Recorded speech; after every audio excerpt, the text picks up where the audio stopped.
Preparing to live stream the meeting. Okay, great. Did you disable the waiting room? No. Okay, yeah, I'm just not seeing We the have indication for it coming up. We have some people. Do we have some people in the waiting room? No, I'm gonna make you a co-host, Charlie. yeah. So you can do the waiting room stuff if you so desire. Preparing to live stream the meeting. Whoops. Okay, great. Did you disable the waiting room? No. Okay, yeah. No, somebody just came in the waiting room. Coming up. Okay. If some people. Do we have some people in the waiting room? No, I'm gonna make you a. I mean, you gotta kill the computer. Gotta kill the. There's no sound on the other computer. Kill the computer. Kill the sound on the YouTube. Yes, I just did that.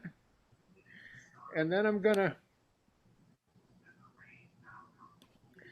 I really liked how we started. We are live on YouTube.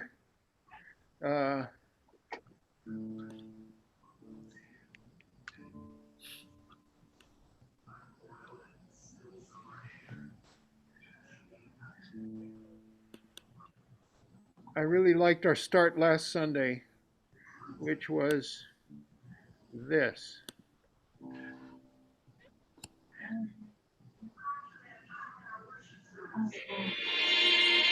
No, not an ad. We don't want an ad. Come on. Okay, we skip the ad.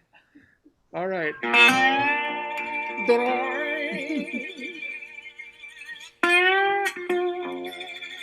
Can everybody hear that? Yeah. Yes. One love.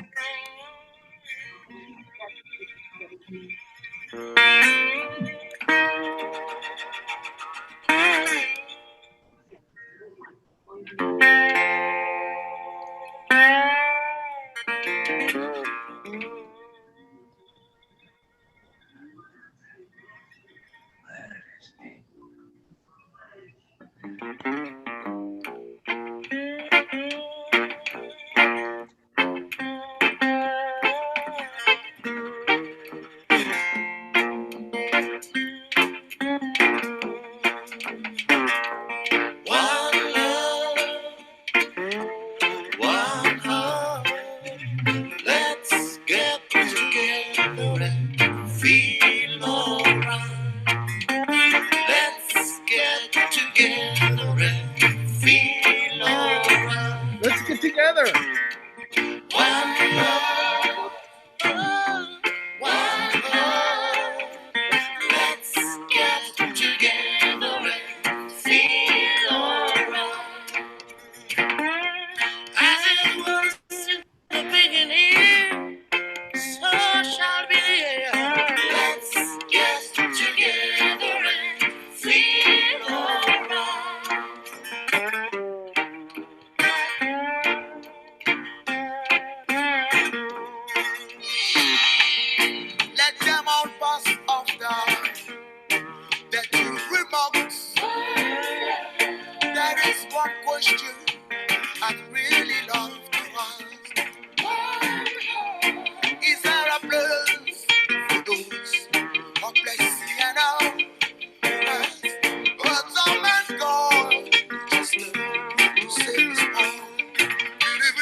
Yeah. Very loud. Now I am turning it down.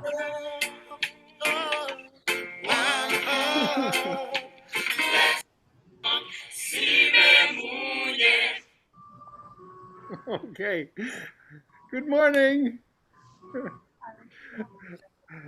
I just love that little Grammarly YouTube. does Oh more no, than now I catch can't get the errors. YouTube up.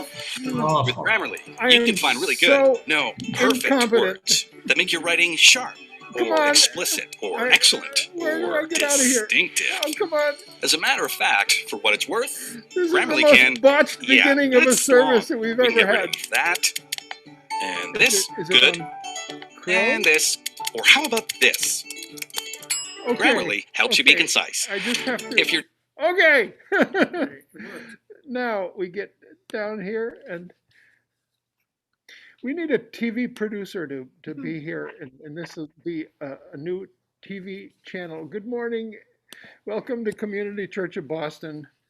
And let's get together and feel all right, is what I say. I started with that piece for playing for change that we did last week too, and it just makes me feel good because let's get together and be one. Community Church of Boston, right here.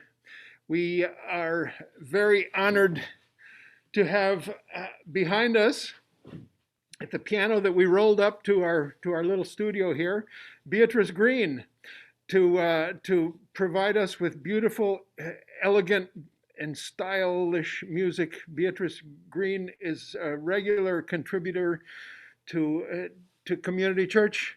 Welcome, Beatrice. Thank you. We start out with music from Beatrice Greene. Good morning, everyone.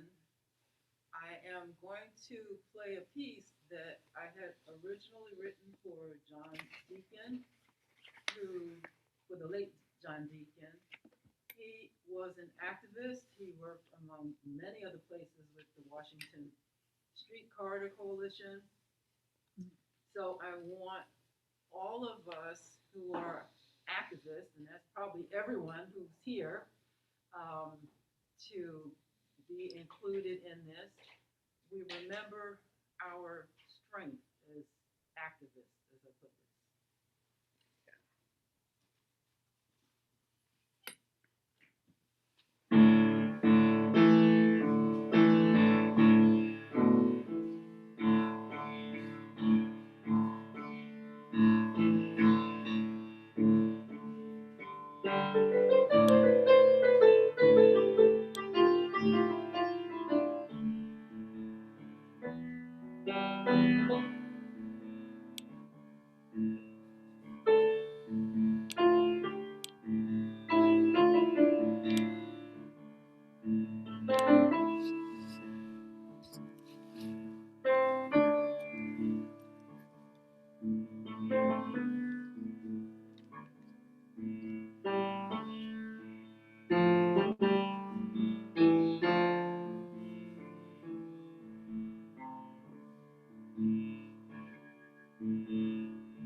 Let's hear it for Beatrice Greene. Let me see, am I muted or no, I'm not muted because we were just listening to the piano. All right, here we are down here in our lonely auditorium, but we do have Beatrice. We also have Ed Pazanese and Carolyn Poinelli, just a few of us down here. Just glad that you can be with us through this technology. And it's a beautiful thing that we can be together, even if it's virtually. I want to just tell you about what's going on in this room. Some of you know that a year and a half ago, an enormous tree fell on our house, and we were homeless for a year. And the basement got just completely cluttered with everything that came from the destroyed rooms. And we're back in the house, but a few months into it, during these holiday times, I've finally gotten a chance to dig out that basement. And among the things that we dug out are displayed here at the church, and that is an enormous collection of El Salvador crafts that I've brought over the years from a village that's called Teocinte, and from some other places in El Salvador as well. And I took the opportunity of an empty auditorium to bring them down here and display them, and it is a virtual sale or a sale by appointment for the holidays. And it has a bunch of cool stuff. I didn't realize how much product I've brought back over the years. I sell a little bit, but it gets stuck in the strata of more product that I buy. And I took everything out, and it's displayed over this entire auditorium. And I want to start with embroidered shirts bought from thrift stores here in Boston, like the one I'm wearing. But here's another example of something that's here. And we're doing sales either by appointment or by Zoom. We had a very successful Zoom sale last week. Here is another version of what I'm wearing on my head, which is embroidered baseball caps. We have pink and we have black. Here are some items that are made out of Guatemalan cloth. Backstrap woven Guatemalan cloth. The work is done in Teocinte, this village that we visit a couple times a year. Welcome to come with us on a trip when times get normal again. This is a beautiful little satchel that is made out of that Guatemalan backstrap woven. Cachiquel is the name of the native group. Here's a little hippie bag with a drawstring and a shoulder strap. Here's another little backpack. Just beautiful stuff, and I'm so proud of these seamstresses. There's 6 of them in Teocinte, and we got a grant in 1993 to bring a tailor from Guatemala and start teaching them skills in sewing, and they have become just the most incredibly gifted, skilled seamstresses, tailors. This is a tote bag with a round bottom. This is a little hat, beautiful hat. Doesn't fit me, but might fit Beatrice. Here's wallets of different colors that they make. I can't get enough of their stuff, and I keep buying it. I don't have enough opportunities to sell it. As some of you know, I also import coffee from this area, and we serve it here at Community Church. And this coffee is available over here on the table as well as part of this sale. I sell this coffee at the Roslindale Farmers Market. They didn't let me sell crafts this year because of COVID. Here's a lovely one. I love this. We call it a toaster bag. You see why? Because you pop the toast in the two slots, and boom, it comes up. Here's a laptop case. Here's a yoga mat carrier for your strap. It's back to take your yoga mat to yoga class. And here is a large backpack. We have several different sizes of backpacks. Then I'm going to go on to this other stuff that is not from that shop, but I've bought it over the years, and I'd forgotten completely about this stuff. These are earrings from a town called Santiago Atitlan in Guatemala. You see those ceramic earrings? Lovely thing, beautiful. Put it up to the. And then these are my favorites. I'd forgotten all about these. Had been in a tub for 20 years. Here's some little ceramic piggies. A baby and her mama. And there's similar sets of little ceramic birdies. These are from a town called Ilo Bosco in El Salvador. This is all a benefit for the craftspeople in these villages. The cost, and there's a markup that is a benefit for Community Church of Boston. We've got tons of these embroidered shirts, kind of like the one I'm wearing, that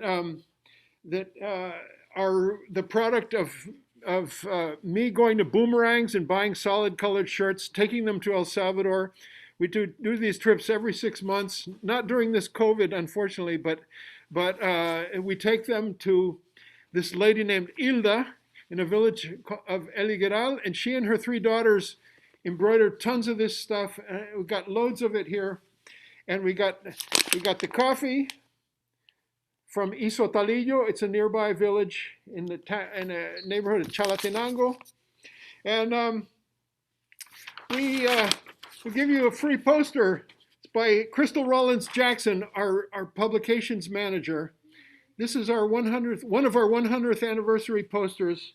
Say their names. It's the names of lots of people who have sadly met,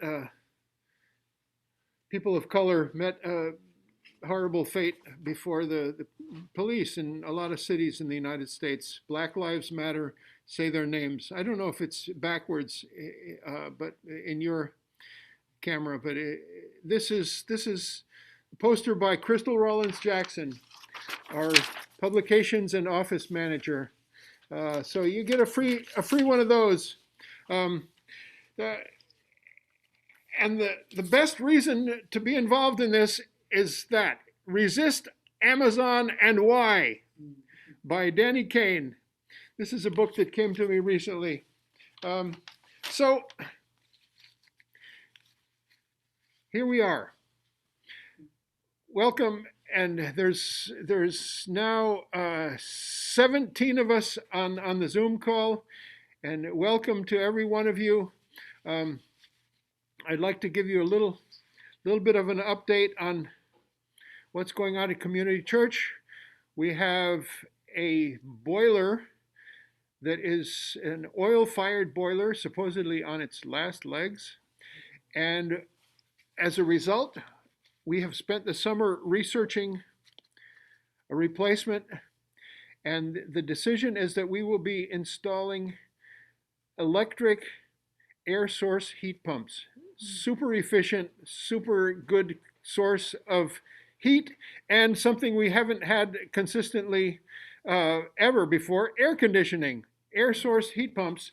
And the other good news, we did a bunch of work getting estimates on different kinds of installations, and we came up with a Eversource utility program. I mean, it's a requirement; they're required to do this, but it's a little bit of your utility bill goes into a fund that funds energy efficiency projects, and we got a grant from Eversource, $65,000, and that's 2/3 of an installation, which will be heat pumps, air source heat pumps for 4 out of the 5 floors in our building.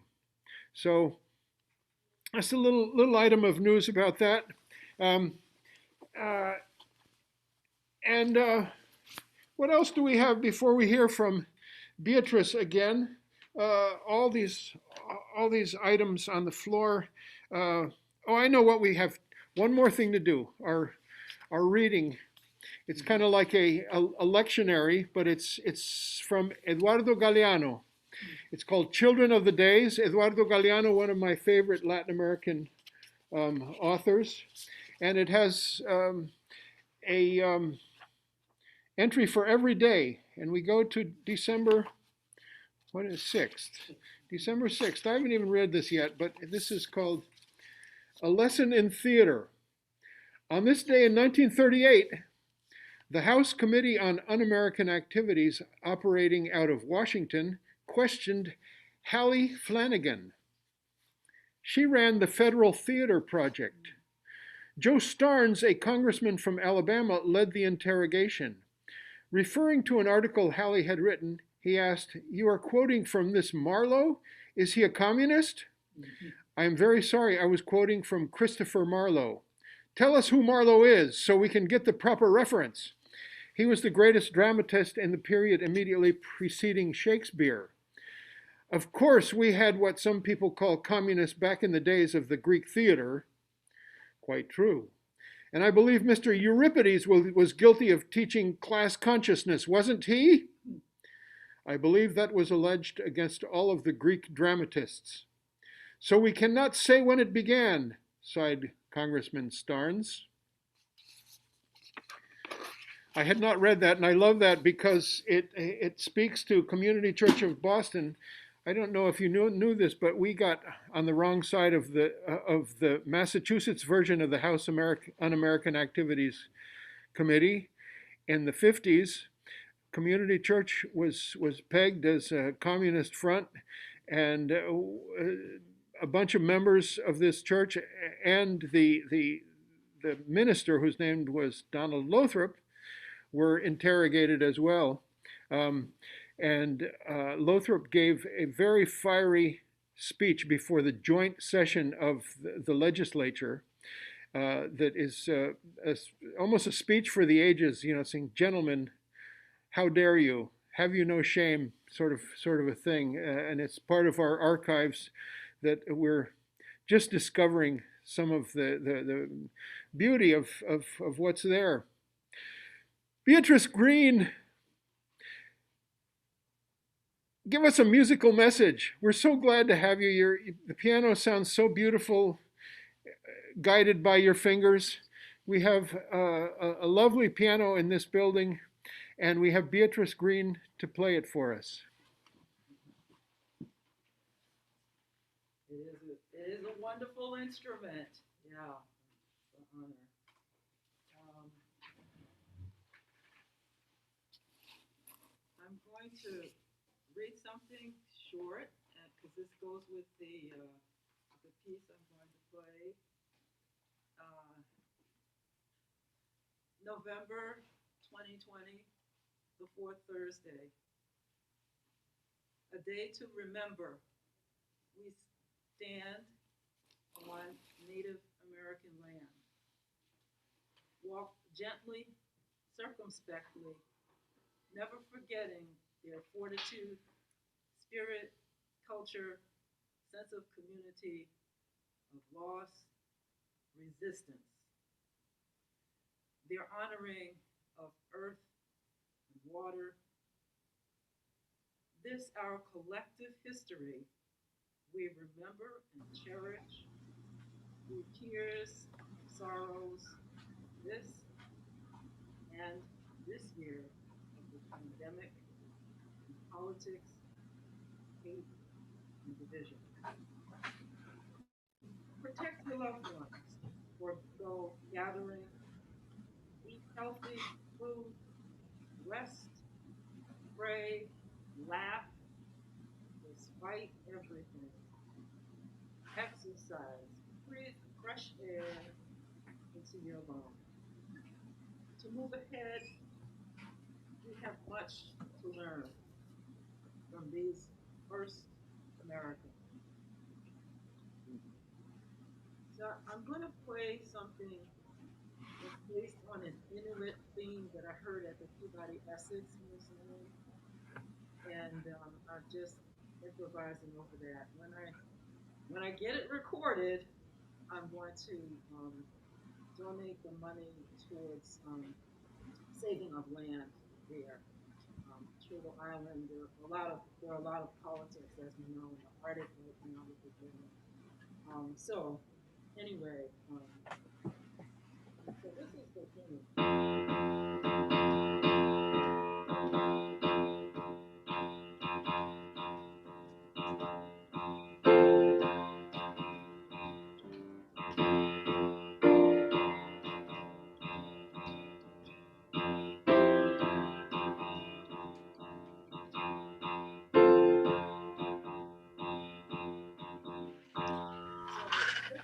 To clap, get up, dance, move around. Most of us are doing too much sitting these days anyway.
All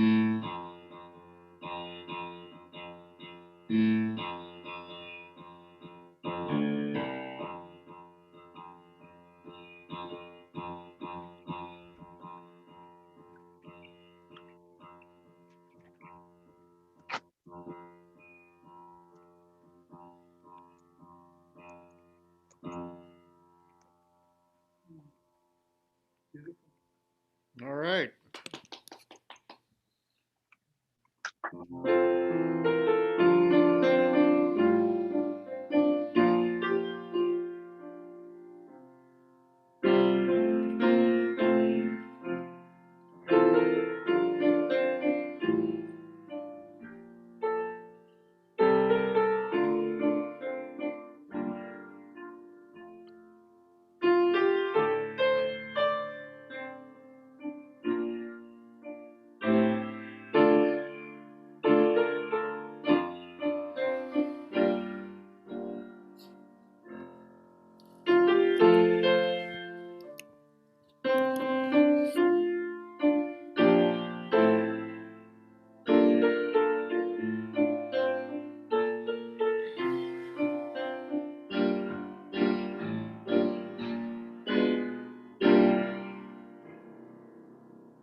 And for the younger folks in the audience, our people, get ready.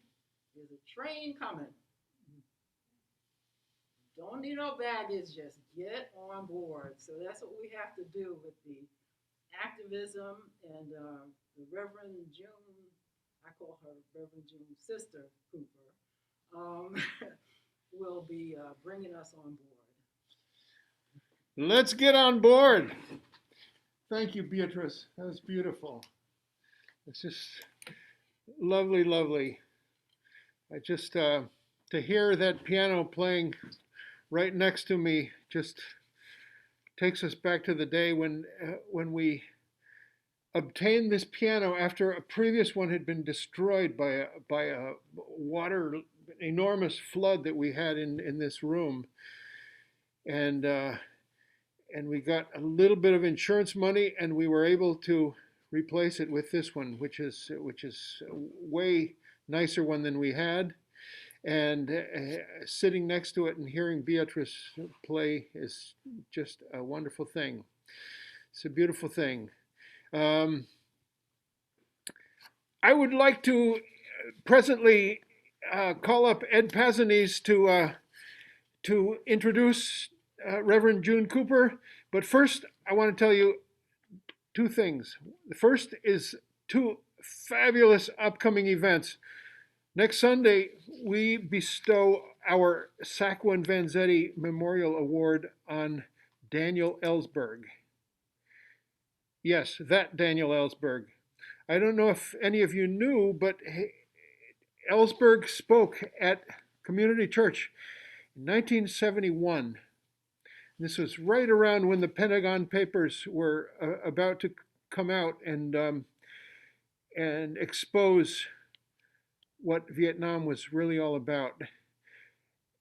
He was the whistleblower's whistleblower, and we've honored other whistleblowers since, but none so seminal as Daniel Ellsberg, and we will have him. He's like 89 or 90 years old, and we will give him the Sacco and Vanzetti Award. And it's just a wonderful thing that will happen next Sunday. I hope you can join us and tell the world about Daniel Ellsberg, who will be here with us. He spoke at Community Church in 1971. That would be 39 years ago. And he's an incredible voice, and I really look forward to hosting him. We'll also have more wonderful piano music from a jazz man named Tim Ray and his partner, my longtime friend, Dan Greenspan. Tim Ray and Dan Greenspan will be here playing for us next Sunday. Sunday after that, are you ready for this? Chris Hedges is our speaker, and that's one of our special 100th anniversary events here at Community Church. So I just wanted to start with that a couple of announcements about awesome upcoming events. And then on the subject of what June is going to talk about, which is Where is the Hope? I just wanted to quick read you this poem, which I've been singing like crazy. It's written by a new hero of mine. His name is Tom Pacheco. He played for us last year on Indigenous Peoples Day. He is half Lakota, a wonderful songwriter with a great body of song. And this is his poem that speaks to what June will address us about today. You gotta have hope when every card seems lost. You gotta have hope when you're double-crossed. You gotta have hope when every flower is dead. You gotta have hope even if it's just a thread. You gotta have hope when every star burns out. You gotta have hope one raindrop breaks the drought. You gotta have hope if you still have one breath. You gotta have hope. There's a way out yet. You gotta have hope when the rest lose faith. You gotta have hope when you meet Satan's gate. You gotta have hope when you're terrified and scared. You gotta have hope when it's too much to bear. You gotta have hope through the unending night. You gotta have hope you'll see the faintest light. A whole lot of hope creates amazing things. The most sacred sunrise that you've ever seen. Tom Pacheco, and I want to call up Ed Pazanis, who will introduce our welcome guest, Reverend June Cooper. Ed. Good morning. I'm Ed Pazanis. I'm a member of the board of the Community Church and the program committee. It's my honor to introduce Reverend June Cooper. She is currently the executive director of City Mission, a 2-century urban ministry social justice organization addressing family, homelessness, and racial inequality and reconciliation. She serves as the theologian of the city at Old South Church. June Cooper is an activist who always lives her values each day. Welcome, June Cooper. Where is the hope?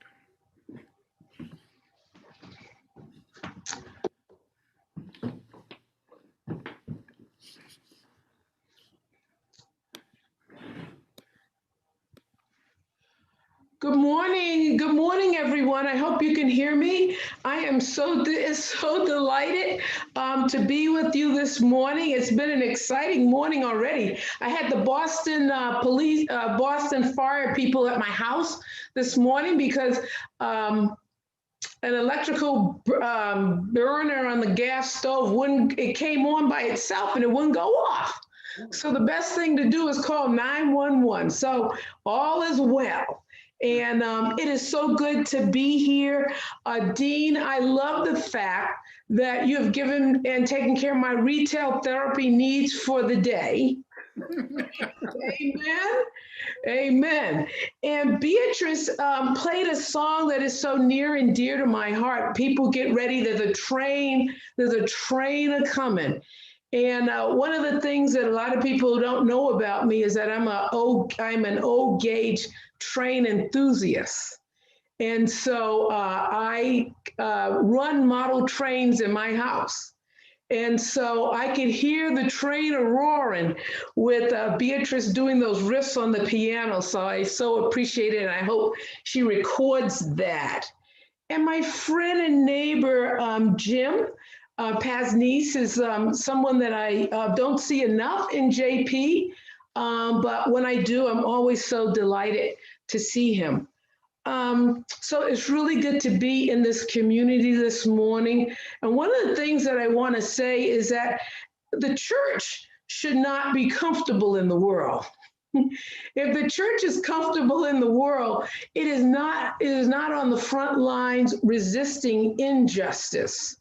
We have so much injustice all around us, whether it's the police brutality and with the murder of George Floyd Wright coming to us in our living room in such a casual way, a policeman putting his knee on the neck of our beloved brother. So that the church should be uncomfortable in the world. And that's a fact. This morning, I want to lift up one who was a prophet. His name was Isaiah. And we're going to go back to an ancient text because without people such as Isaiah who respond to calls from God, from heaven above, or wherever your higher power might reside, nothing might get done in the world, right? And so we're going to go back to this ancient text this morning and look at one of my favorite prophets and hear how he has responded to the call and to bring hope into a world that is so fragile and broken. And perhaps we can have a lesson from the prophet this morning. Can we just bow in a word of prayer? Good and gracious God, we thank you for the beauty of the day. We thank you for just being alive and having the blood running warm through our bodies so that we can be together as a community and worship together. It feels good to be together, even though we're in little boxes, oh God, because we know that you are there with us in this experience. Be with me, oh God, as I bring forth your word. And may it not be my word, but your word, oh God, that will move us all to hope in this world. Amen. So the story goes like this. There was a young man, his name was Isaiah, and he had an experience at church one day. Now, back in those times, he wasn't going to church. It wasn't church. It was the temple, okay? He had gone to the temple one morning. And so something happened to him in the temple. And oftentimes, I ask people, you know, we have experienced the God of blessing. And we know that God right now because we're being blessed to come together and be with one another. But what about the God that asks us to do things? What about that God? What about that spirit in your life? So Isaiah had gone to the synagogue and he had gone with a very heavy heart that day because his mentor, King Uzziah, had just died. We learned that Isaiah had access to the high court because King Uzziah was his cousin. King Uzziah was his mentor. And we also learn that this is a time when the nation is in deep trouble. It's at a time of crisis because you see, King Uzziah had been on the throne for 52 years. He was a long-term king, and he was a pretty good king. And so after a long time of prosperity and peace, the king is dead. And the powerful army, the Assyrians, who are the enemy of Israel, are poised to invade. The king is gone. So it's a time of grief and uncertainty, and no doubt Isaiah has a heavy heart. But as Isaiah was in that meeting, in that synagogue, at that temple meeting that day, he had a vision. He had an experience. And that experience of God was more than I would say our puny words could even describe. It appeared as though God reached down, which God continues to do, to touch a mortal. And now Isaiah stands in the throne room with God, and God is seated high up on a throne above the temple, and a bird flies down and says, "Holy, holy, holy," and the temple shakes. And Isaiah says that God's robe filled the temple. And just in doing a little research, it's so mesmerizing to see that that would be about 331 miles of fabric if we were to do some measurements and some calculations. And not only that, there's a shaking in the temple and the foundations shake. And Isaiah has an experience of the otherness of God. Nevertheless, a transformative moment, a game changer, life-changing. The asking God. And what do you do in the presence of God, mortal? Well, at that moment, Isaiah becomes aware of his unworthiness to stand in the presence of his creator.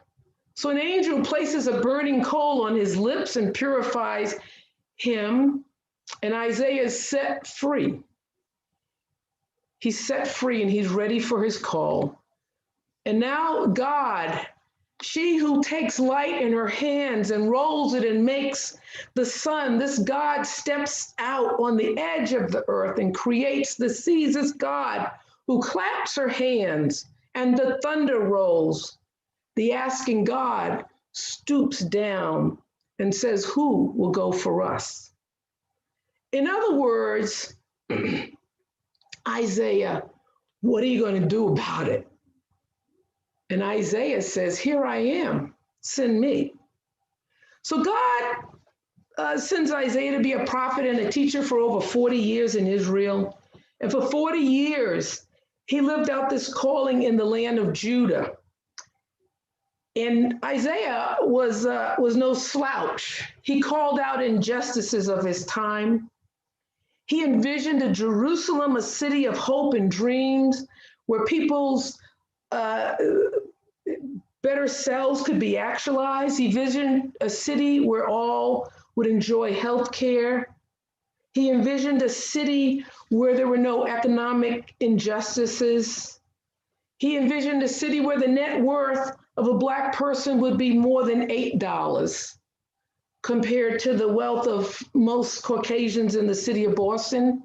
Their net worth is over $230,000. He saw a city where men and women could live out their lives without fear of poverty. He saw a city where there would be adequate housing, where there would be full employment, and that people could drink clean water. He looked at a community and saw a place where people of all colors of skin, and perhaps even in the church, would be together. And the deep things that divide us, the surface things that divide us, that become systemic problems, would be solved. What a vision. So down through the ages, asking God continues to ask us, who's going to go, who's going to serve, who's going to lift up and call out the injustice in the land and stand up for righteousness and bring hope. Just down the street from your church is Old South Church. And as you know, I'm the executive director of City Mission. So over 200 years ago, some members from Old South Church and Park Street Church sounded the alarm to take responsibility for the poor of the city. The spark was lit by a man named Joshua Huntington, who served at Old South for 3 years. But it really was the lay people who got busy and did something. Initially, this was interesting because they were committed to drawing believers to the gospel of Jesus Christ. But what they found as they went among the city was that the initial concern of most people was to have a good meal and for their children to be educated. So this band of clergy and lay people were motivated by their faith. They were changed by understanding what people really needed and by listening to people. And so they sounded the alarm in Boston and drew attention to the great economic and social disparities in the city. So they stirred up the consciousness of the Boston community to its responsibility to the poor and reminded people that their work was God's work. And they established a focused faith-based service and a pattern of varied services and justice advocacy that has lasted today, and which I have the privilege to steward, and that is City Mission Boston. So today, City Mission is no longer on Beacon Hill, where it started out, which is one of the wealthiest neighborhoods and zip codes, as you know, in the country, perhaps. And now it resides on Columbia Road in Dorchester, which is one of the most ethnically and racially and culturally diverse zip codes in the country, as well as the poorest zip code in the country. So in the face of Boston's economic boom, which has gone bust, City Mission continues to do its work of fighting displacement of families that find themselves homeless during this time of pandemic. The Asking God continues to invite us to notice our unnoticed neighbors and to stand in solidarity with them and to create hope. Who will go for us? Who shall I send? So let me talk a little bit about this asking God, and I'm going to wrap up. So the asking God is quite apt to create tensions by questioning the status quo than to turn a blind eye to injustice. This God is more apt to prevent sleep than to induce sleep. God, who makes us lie down in green pastures and searches our paths of lying down, calls us to say, in the words of Psalm 139, where can I go from your spirit? Where can I flee from your presence? See, the asking God not only settles problems, but she stirs them up. Someone said, we turn to God for help when our foundations are shaking, only to learn that it is God who is shaking them. The asking God guides us through trouble, as well as in times when we are flourishing. This God calls us from the very depths and the mystery that surrounds us here and asks us, what do you make of it? What do we make of the situation that we're in right now? What is our responsibility to bring hope and to take a stand? Because to whom much has been given, much is required. Even during this pandemic, the asking God is still at work. The asking God has called frontline workers to respond, and they have responded. Each and every day when I go into my office at 185 Columbia Road, there are lines of people that come between 9 and 12, and then there's a break, and they come from 1 to 3 to get food. People are responding to the call. Who will go for us? Who will go for us? Standing in the divine council is an awesome place because God doesn't echo our human mind, which is oftentimes mesmerized by uncertainty and distracted and lacks clarity. But the asking God invites us to consider questions of ultimate meaning and purpose of our lives. The asking God challenges us to live our beliefs, leading us to a deeper understanding of who we are and how God has created us in such a marvelous way to be able to make choices. Who will go for us? Here I am, send me. While the journey is long and hard, God will never disappoint or let you down. You see, God, I believe, and I know, will lift you up and lift our community up and take us to places that we have never even knew that we could be. And this is a God that never leaves us alone. A few years ago, and I have taken many pilgrimages to the South to better understand the civil rights movement, but more to understand white supremacy. This past year, we have been down to, in our work at City Mission, we went down to see Brian Stevenson's marvelous work down in Montgomery, and to learn about lynching and Jim Crow, and to understand that we are still dealing with white supremacy. So, but a few years ago, I had a chance to go into the modest home of the Reverend Dr. Martin Luther King when he was serving the Dexter Avenue Baptist Church in Montgomery, Alabama. And I found myself standing on holy ground. This is a home that was bombed in 1956 during the height of the Montgomery bus boycott, which was sparked by Rosa Parks, and as I've learned, by an 18-year-old girl before Rosa Parks.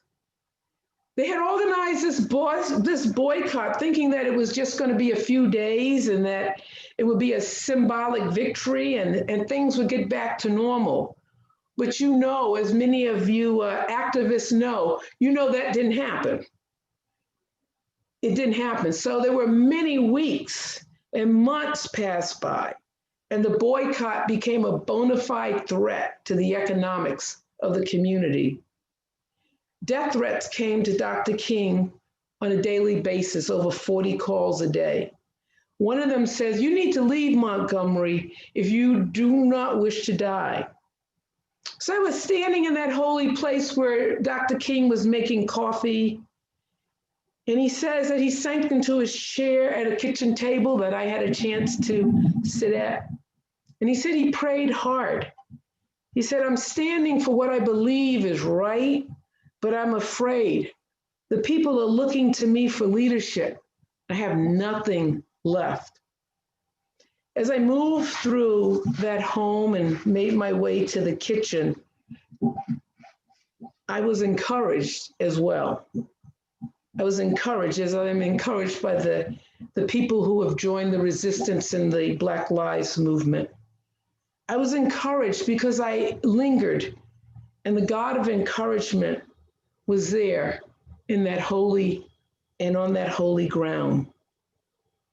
So when you find yourselves on holy ground, you will be in the presence of God. And if you listen well, you will hear the words and the voice of one that will say something like, I promise, I promise, I promise, I will never leave you alone, for you are my beloved child." You see, I believe hopelessness is the enemy of justice. We have to have hope, and we have hope because we have love. This has been a beautiful community that we have been in and that I've been honored to be in this morning.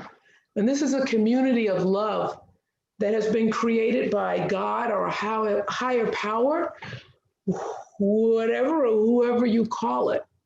But it's something that has moved and is moving in this community. And I would call that love.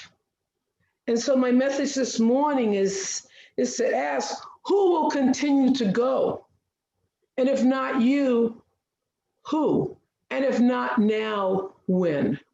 Let us continue to be bearers of God's wonderful light. And in being bearers of God's wonderful light, we cannot help but have joy and continue to light the way for a world that desperately needs justice. Amen.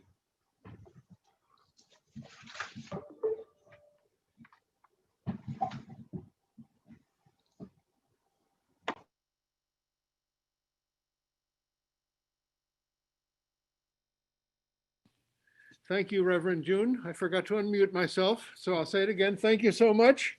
We will get to hear one last piece of beauty from Beatrice Greene, but first I will remind you about this beautiful basket that we have.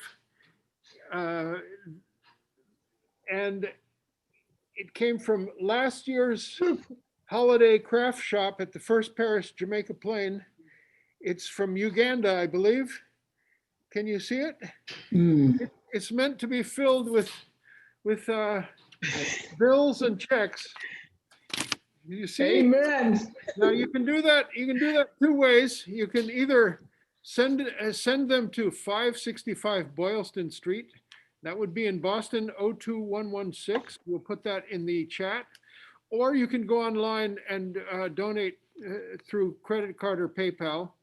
Help us keep this building tip-top shape, which is not yet, but it will someday be a state-of-the-art model of energy efficiency. That's our hope.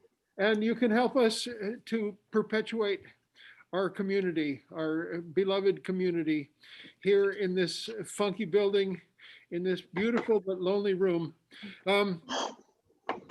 Beatrice Greene, one last song. We heard that your volume was low, so I'm gonna just hand you this. On your, when you spoke was too low. So how about just, I'll give you this for your words, but I hear that we can hear your piano just fine. Okay? Put it right up to your mouth. Actually, I don't have much to say. This is a piece, I don't know, this is a piece of music that I wrote. And I hope it will inspire us to move forward. I heard different parts of it, so you'll hear. I'm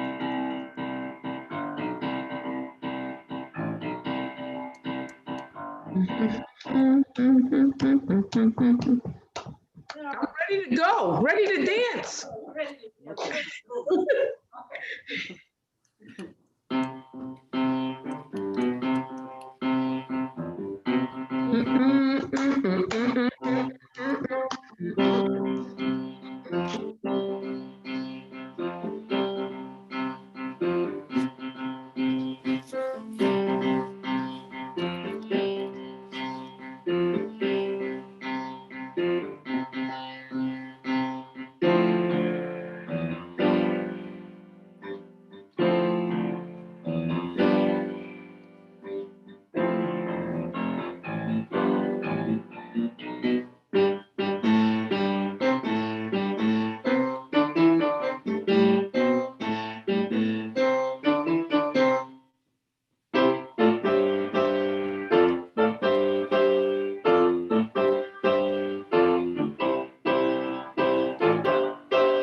Beatrice Greene, thank you so much.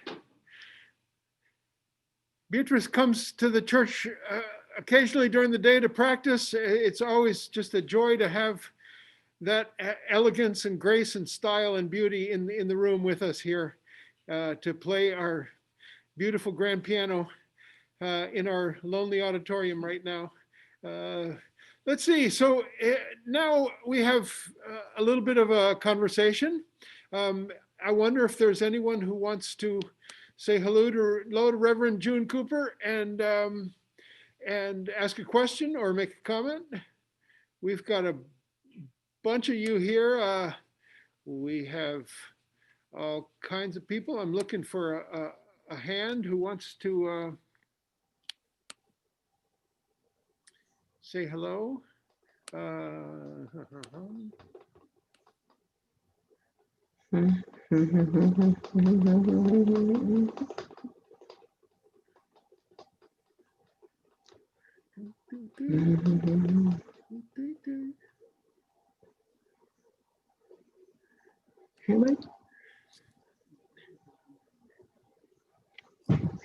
have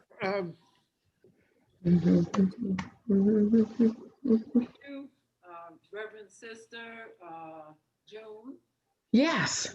bringing the word to us, and we are inspired to go forth. This is not an easy road, and you did talk about that. Maybe you could just lift that up a little bit more, because we know it's not easy, but we have to keep going. Sure. I'm unmuted? Yeah. I'm good. Yeah, I think these are really hard times and that we're in. And I find the light from being in community with other people.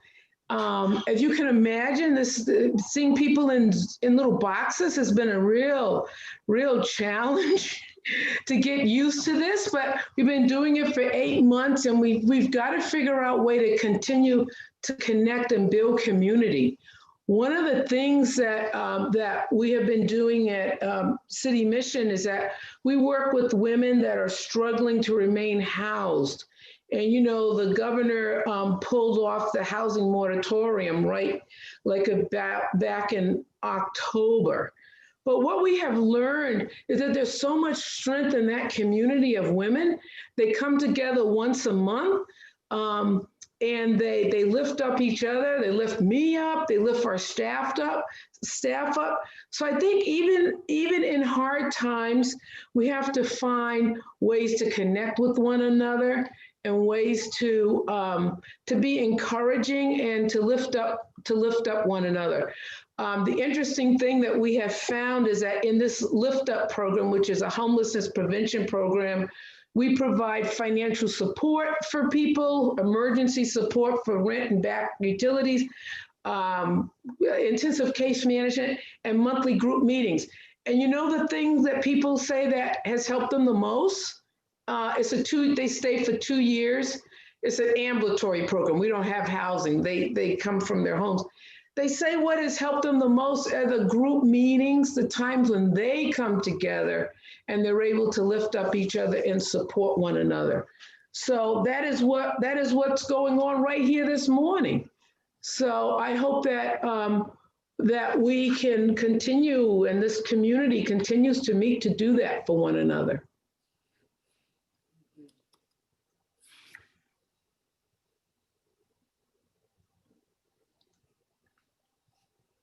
I have a hand raised in the chat. Shall I go ahead? Yes, go ahead. I hear you. I'm trying to find who it is. My name is Deborah Katz. Hi, Deborah. I'm Debbie Katz too. So I just wanted to say I really don't start Sunday mornings this way, and I really don't start any mornings this way.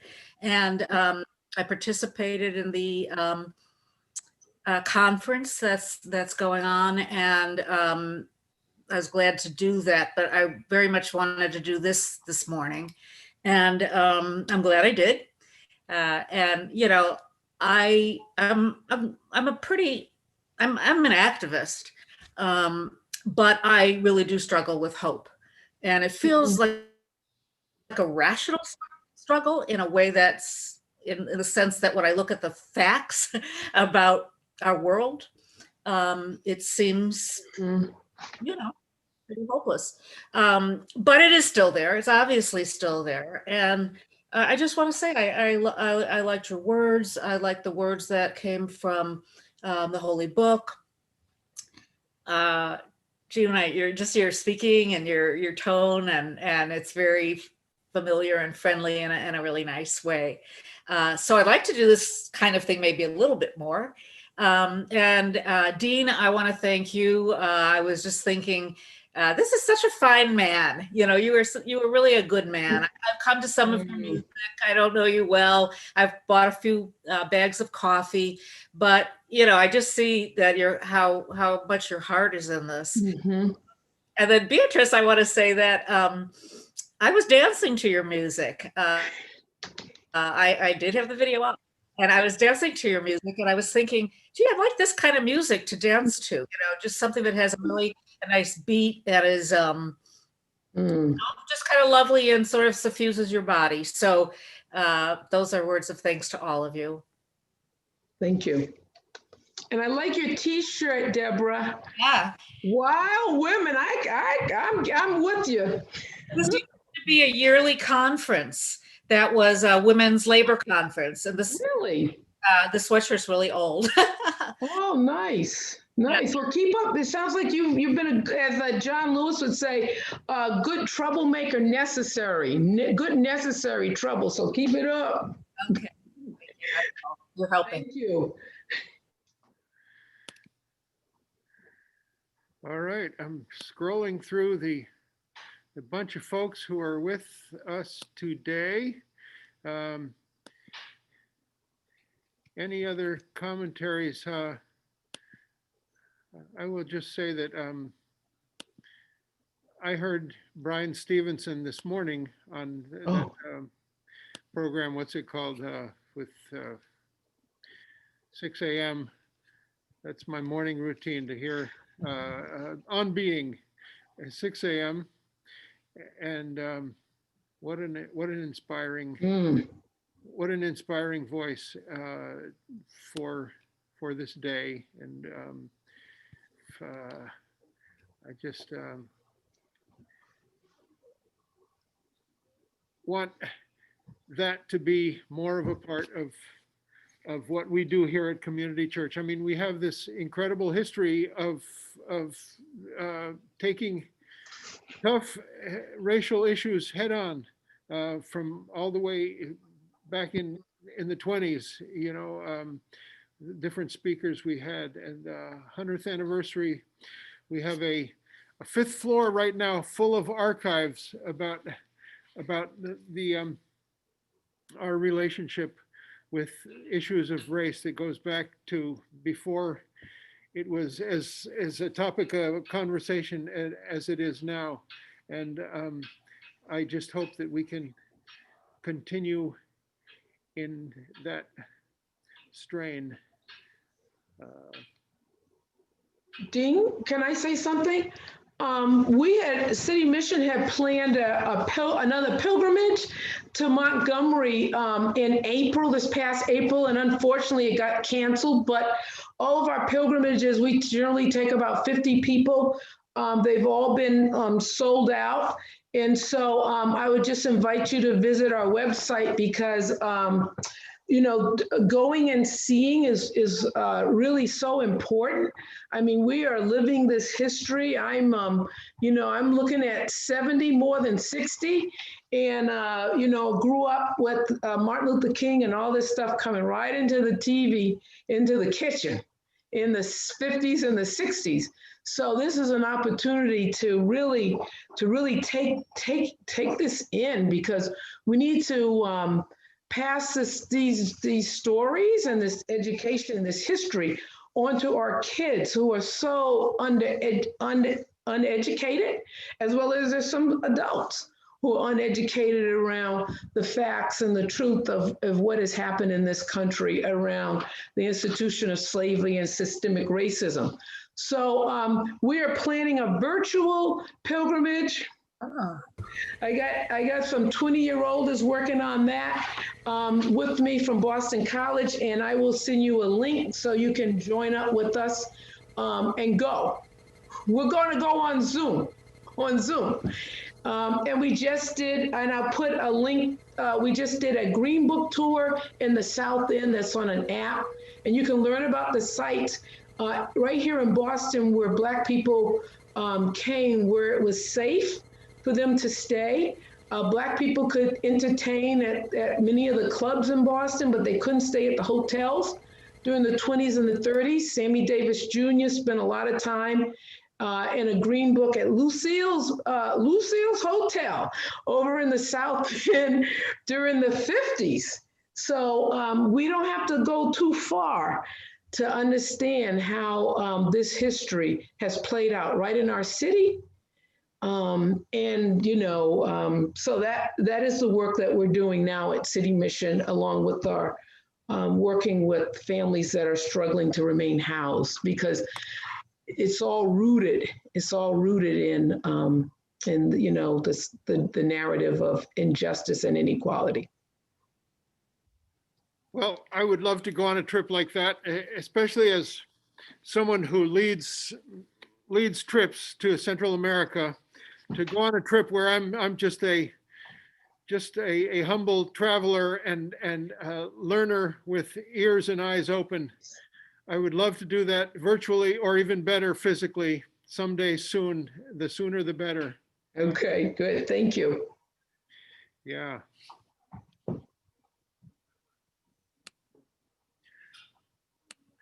Let's see, I'm looking for any other questions. I see that we have the City Mission's website in the chat. Oh, you good. We have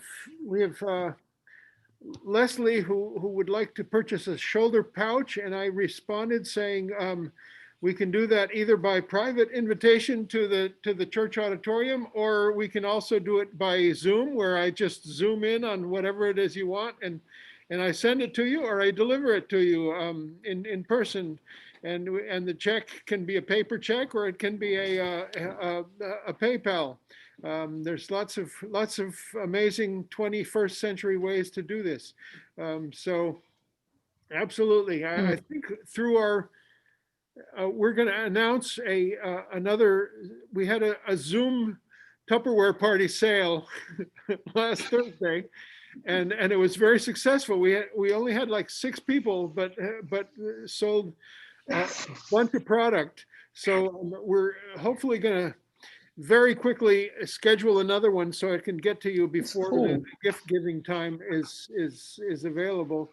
I wish I could take you around this auditorium. It's got a lot of just really beautiful things, gorgeous colors, and it's got fresh roasted coffee, medium and dark roast. It's got all kinds of embroidered shirts. It's got vests made out of that beautiful cloth that you see over here on the wall. So there you have it.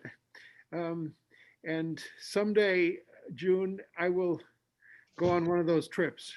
Absolutely. I look forward to it. We're gonna try to go physically, like, you know, September 2021, I think.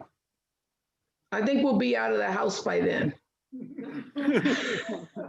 I pray we will. Yeah.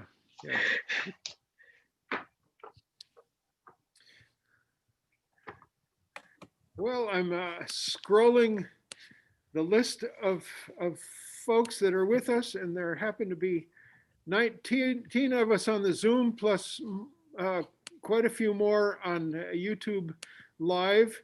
I will mention that this will be recorded and will be on our YouTube channel, which is called Community Church of Boston Official. And I have a question or a comment if there's still time. Sure. Yeah, thanks. Hi, Reverend June. I just want to say thank you so much. It's always great to see you and to hear you. I love your message. And this one I want to say, and I'm interested if you have comment on, is, usually I try to stay in the space of hope. And it was, it's been hopeful how many more people have kind of gotten awakened, in response to the convergence of these tragedies with COVID, and the murders of George Floyd and Breonna Taylor. And then also it's frustrating and it's discouraging how quickly people fall back into complacency.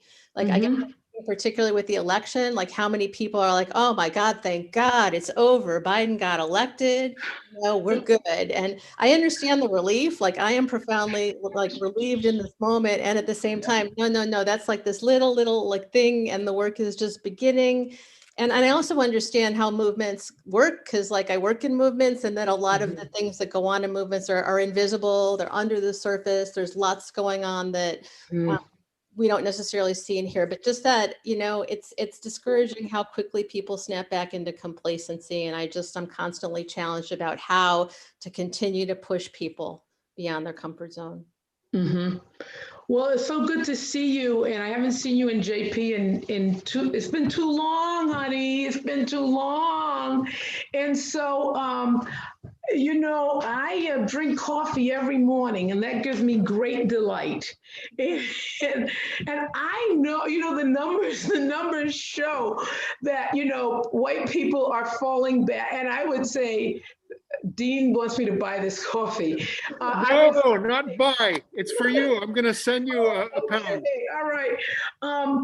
We know that white people are falling back into complacency, and I would imagine some of my sisters and brothers of color are too. So what that means is that we have to continue, I think, to surround ourselves with people that are resistors and that are troublemakers and that are going to help us inspire others to be uncomfortable. I see it in my family, and I have to remind them that we might have won a battle, but the war is still ahead of us. And my biggest fear, and what I'm working against right now, is not to go back to what was normal, because normal wasn't working for a lot of folks. And so I pray that, I'm in the institution of church, that people do not, I'm not saying don't go back to church and have the regular service, but we've got to be able to create options and be able to bring the church out to the street. I think it's always a telling sign when a church building burns down. I think there's a message there. But there's a message, but also an opportunity for us to think about different ways to create communities of love and justice and peace and hope. So have coffee in the morning, surround yourself with radicals. I'm telling you, that's the best thing. That's the best thing to do. People that are speaking, like troublemakers, and then get grounded in that, and then continue to bear that light. We have to do this. We have to do it, for our future is at stake. Yeah. My name's Kevin Devine, and your theme of complacency is very interesting to me. And I have to, I'm an old dude, by the way. I'm 71 years old. And I just want to say, I can remember back in the times of the busing times in Dorchester. And we used to, my friend and I, we had to, we actually formed a little brigade of ourselves for defense against a black family that had just come into Dorchester. And that was the Debnam family, if you remember the Debnams. I remember us, we would get baseball bats, and we'd be sit there overnight trying to prevent their houses, their windows from being shattered by these punk white guys, young white guys. Just like what they have now, what we have with the what's it called, the Proud Boys. That's what they were like, the Proud Boys. They were terrorists. They were little young terrorists. Yeah, that's it. But you know, what you're talking about is, you know, we have to get active. We have to get active in a movement form, as you said, and we have to get, people have to be out there in the streets at the point of whatever it is, in the unions or whatever it is. It has to be in all forms. Yeah, and I would just say that, Kevin, you're a hero. Well, thank you. You're one of those unsung heroes that our young people need to hear from. Thank you. You know, you just went out and did what a decent. Yeah, I mean, that's the again, complacency, you know, for the rights of stand others. back and I'm sorry, I'm getting off the track a little bit, but it's like this complacency is you sort of like, you can sort of get comfortable in your own ways. I'm sort of comfortable right now. I don't live in Boston anymore. I'm just, I'm out in the suburbs here, you know. Well, I want to encourage you to go find some young people and talk to them and radicalize them, because that's really what I do. That's what we do every summer. We have a social justice internship program, and we're teaching these kids to challenge the narrative. Yes, right. That's what. Yeah, that's like something I should do. I mean, I should do around here. Yeah. Now you're looking good for 71, whatever 71 looks like. I don't know. But you're looking mighty good. Actually, I just turned 71 in November. Stop. Happy birthday, Kevin. I'm sorry, Dean. I said happy birthday, Kevin. Oh, well, thank you. Yeah, yeah, that's right. I turned in November. Yeah. Well, so, happy birthday, belated. Yeah, there you go. So yeah, I'm here. I'm just a young dude. I consider myself, like Bob Dylan says, I'm young at heart. You know. Yes. Forever young. Forever young. Forever young. That's right. That's right. Exactly. You're right. You're right. So yeah. So I remember those days. They were really halcyon days. They were uplifting. Yeah. Yeah. Thank you. You're welcome. Yeah. Well, yeah, we can't be complacent. We have to settle. We have to get into the streets, and we have to get to the point of struggle. Yeah, that's it. It's all about struggle. It is. It is. Right. Any other folks want to chime in here? Let's see. Some of you, I can't see your image in the little box. Little Boxes. I think there'd be a great parody of the song Little Boxes for Zoom. Oh yeah. I have to hurry up and write Little Boxes. They're all little boxes on a computer screen. Little boxes made of ticky-tack. I'm just scrolling through. Susan, did you have your hand up, Susan Nye? Oh, no, okay. Anyway, I'm just glad to see you all. Actually, greet you. I was waiting for the ticky-tacky. Does that mean we're made of ticky-tacky? Yes, we are. That's what we're made of. Maybe our boxes are, but we aren't.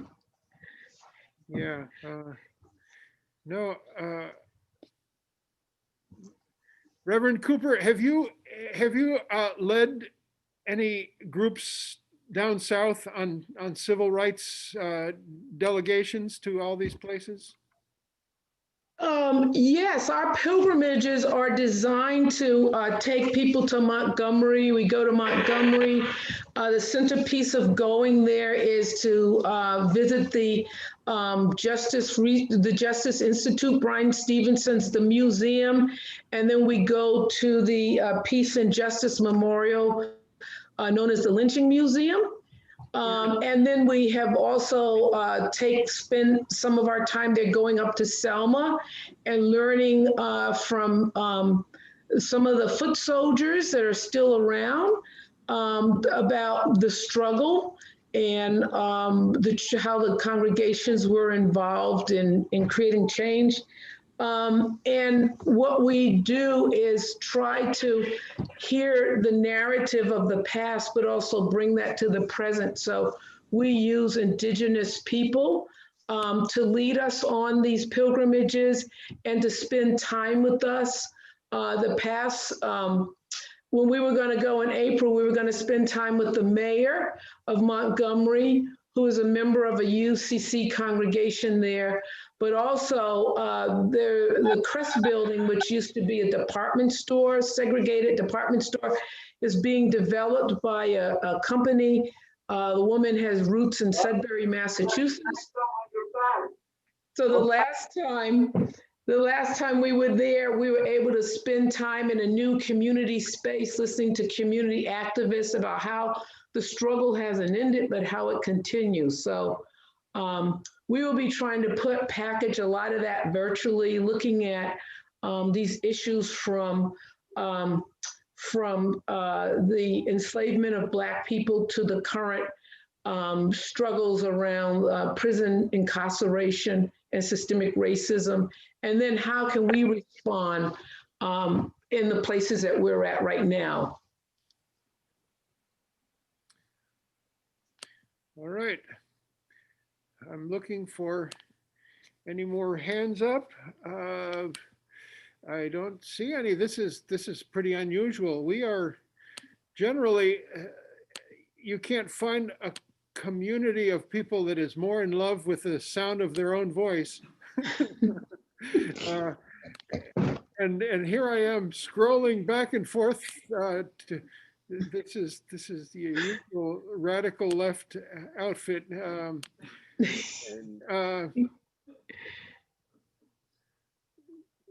Looks like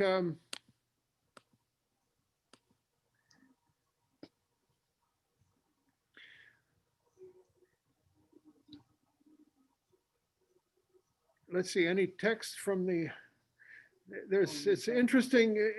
We have City Mission's website in the chat. We also have a few people interested in coffee and crafts, and I told them, do be in touch, and I can set up a private Zoom session for these crafts. And you can also get a coffee delivery if you're interested. I deliver in the Boston area. Our farmers market is over for the summer, but I still do personal deliveries. Be in touch, dean@deanstevens.com.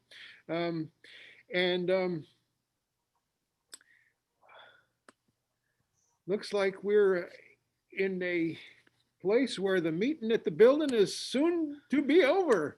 I want to acknowledge Ed Passanese for bringing Reverend June Cooper to our midst. Ed is here physically with us. If you hear about people who would like to physically be at the church, we can't offer ourselves as a public forum, but we can have a few people here distanced and safe, people who need to be here, who don't have the wherewithal to be on a phone or a computer. So be in touch if you'd like to be here physically.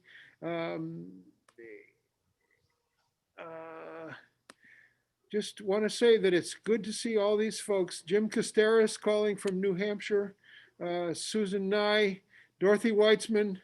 Yeah. I think of Dorothy, and I think of the wonderful news of this fall, which is that 2 of our members behind bars are free. One of them is Arnie King, and one of them is Tommy Rosa. Arnie spoke to us just a couple of weeks ago. He's down in Delaware now with his aging mother, sister. So we are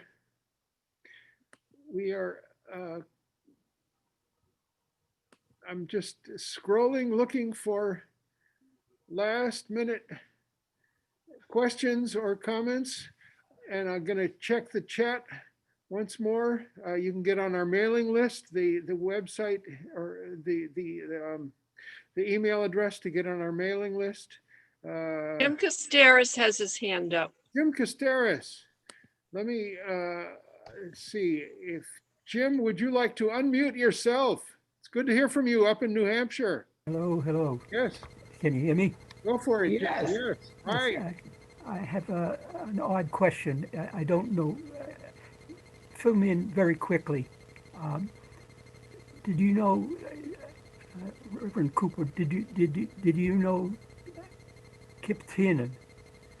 She did a lot of work in the type of work that you seem to be doing, and if you knew her, you might comment about who's carrying on that work now. Well, that work, Kip Tiernan is another unsung hero, who just sort of put herself on the line to stand up and to push against the narrative. And, she's like me. When someone says no, I mean, I take it to mean, oh, you've given me permission to prove you wrong.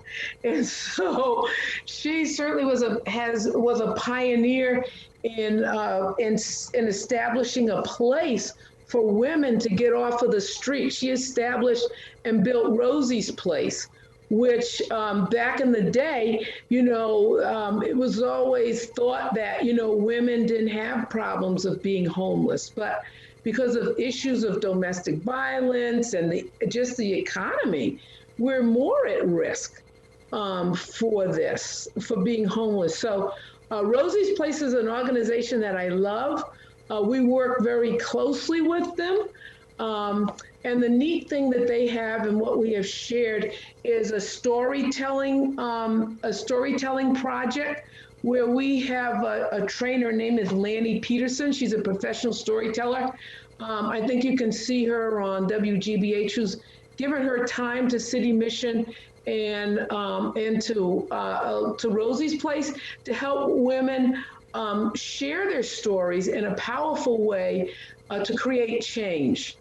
Because, it's one thing to read statistics in the paper. We read all the time. But it's another when you hear a story. A story has the ability to change your heart. A story has the ability to make that heart connection. And I just wish Tip was here. And she's, looking down from above. And to see all the good work that has been done. Her partner, Fran, is still around, and I'll tell you something. We belong with Jim Stewart. We have a group, and we call ourselves the Dogs of Righteousness. And so we are calling out the conditions down at the homeless spots in Boston. I've just gotten a letter from a man who feels like we need to do a class action suit because the conditions at the shelters are deplorable, and people are getting hurt and being mistreated. So the work continues, and that's a deep passion of mine because I feel that everybody deserves to be treated like a human being, period. Yeah. And that it needs to be loved and to be held in community. So you want to get my cackles up. I want to mention to folks that I can't transmit. I wish I knew I had a way to transmit this, but there's a beautiful monument to Kip Tiernan. It's right around the corner from us here. Exactly, yeah. It's an amazing thing, right at Dartmouth Street, right across from Dave Lewitt's house. He's one of our members. Okay. And Dartmouth between Boylston and Newbury. I urge you all to have a look at it. And here's a little tiny bit of it that I took photos of. I wish I could share these photos. It has some quotes from Kip. It's a lovely thing. That's someone who one year won our Sacco and Vanzetti Award. Oh, cool. And yes, and it has a bunch of quotes from her writings. That monument is a lovely thing. Right around the corner from us. That's your question. Did James you work with Kip? Am I on? Yes. I knew the work. I've been active in many things. Mm-hmm. Prison work, Susan, various, Dorothy Weitzman, various people who are on have been and continue to be involved. I'm pretty old now. I don't drive.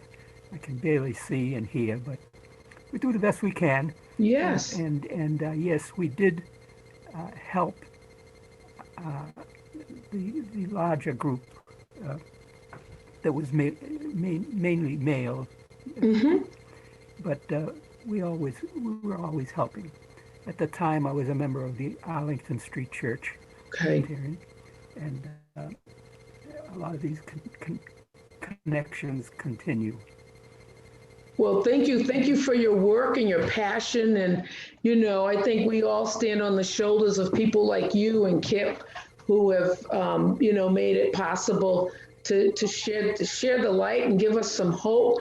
I don't know if Dorothy Weitzman, I'd seen her name on there, but she was my professor when I was at Boston College School of Social Work, studying community organizer before Obama, okay? In the 70s. And so she radicalized me, and she continues to be a really good ally in this work. And I love her. Dorothy is still with us, and I see the video, but she's not at her desk. She might be cooking lunch or something. If she doesn't chime in, I'll shout out for Dorothy as well, who is a wonderful ally and friend to Community Church for a long time. Oh, okay. Actually, it keeps us up on prison issues, especially around legislation that's going on. It's just this endless attempt to reform the prisons in Massachusetts through this legislation, that legislation, and it seems like nothing much ever changes. Sure.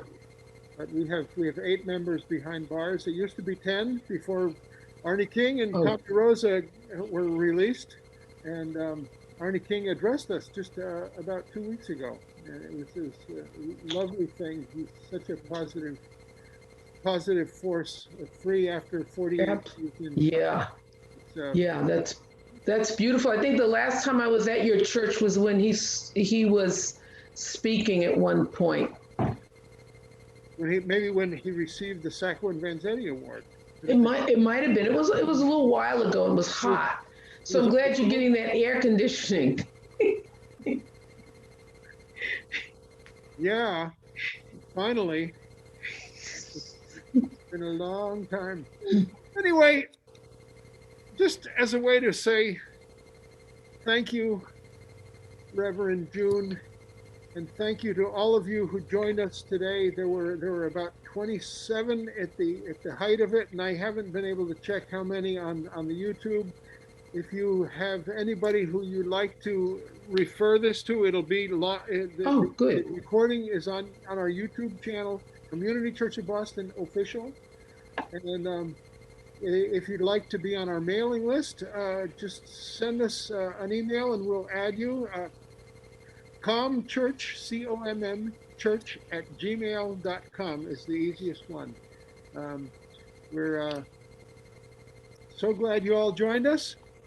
And with that, we will say that the meeting at the building is over. One last look at the chats. Thank you for a wonderful service from Leslie Diane. And the chat also tells you how to get on our mailing list.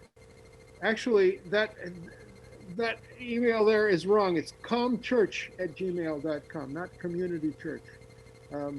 But we'd love to be in touch with you.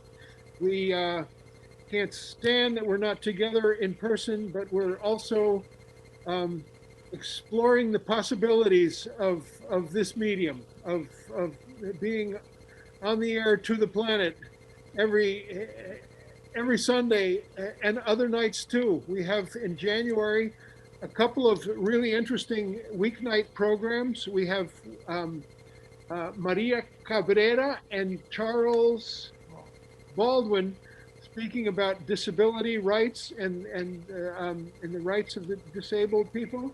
That's in January. Look at our newsletter. We also have in January a showing by a young filmmaker named Cray Novick, who spent a bunch of time in Cuba. He was a recent Hampshire College grad, and he did a beautiful documentary about Cuba, really humanizing the face of people in Cuba. And that's in later January. Our new newsletter is about to come out. If you're not on our mailing list, be in touch, comchurch@gmail.com, and we will add you, or we can also send you a physical old style piece of paper through the U.S. Postal Service, which we love and adore. Thank you, U.S. Postal Service. Again, here's our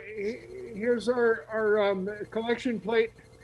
You know our address and our email address and our website. You can contribute through that means as well.